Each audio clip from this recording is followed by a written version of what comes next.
Bom, falaremos um pouco nessa questão dos conceitos urbanos. Dois deles, melhor, que já estávamos falando, é o conceito de megalópole e de megacidade.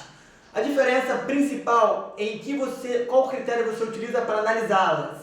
Enquanto que as megacidades, você analisa cidades que possuem mais de 10 milhões de habitantes, indiferente da importância econômica, política, social, cultural dessa cidade. As megalópolis são aquelas que possuem a junção ou a conurbação de duas metrópoles.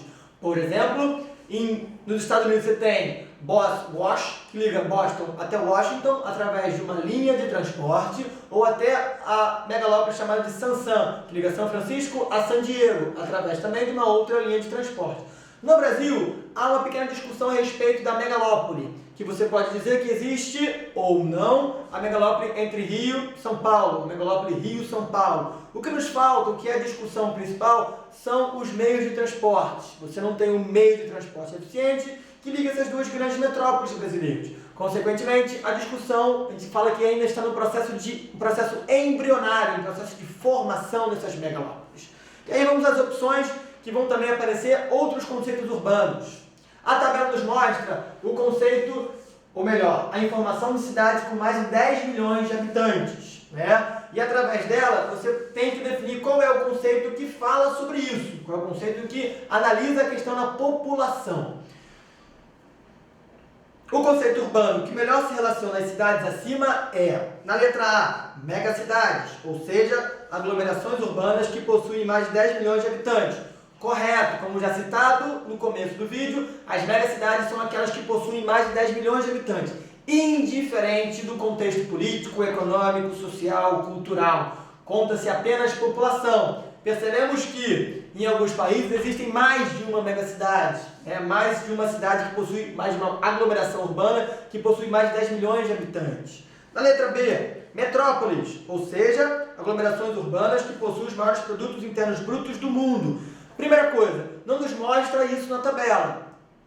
E segunda coisa, as metrópoles sim, são cidades importantes, são cidades que influenciam outras.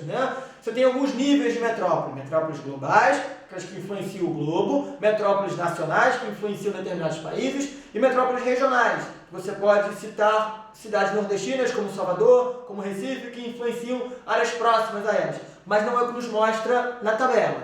Na letra C, cidades globais, ou seja, aglomerações urbanas que possuem as principais bolsas de valores na atual fase do capitalismo. Afirmativa que tem sim um contexto, mas novamente não nos responde ao que está na tabela. A tabela nos mostra megacidades, cidades com mais de 10 milhões de habitantes, indiferente da questão econômica. E a gente pode falar que as cidades globais hoje são três principais: Londres, na Europa, Nova York, nos Estados Unidos, e Tóquio, na Ásia, claro, do Japão.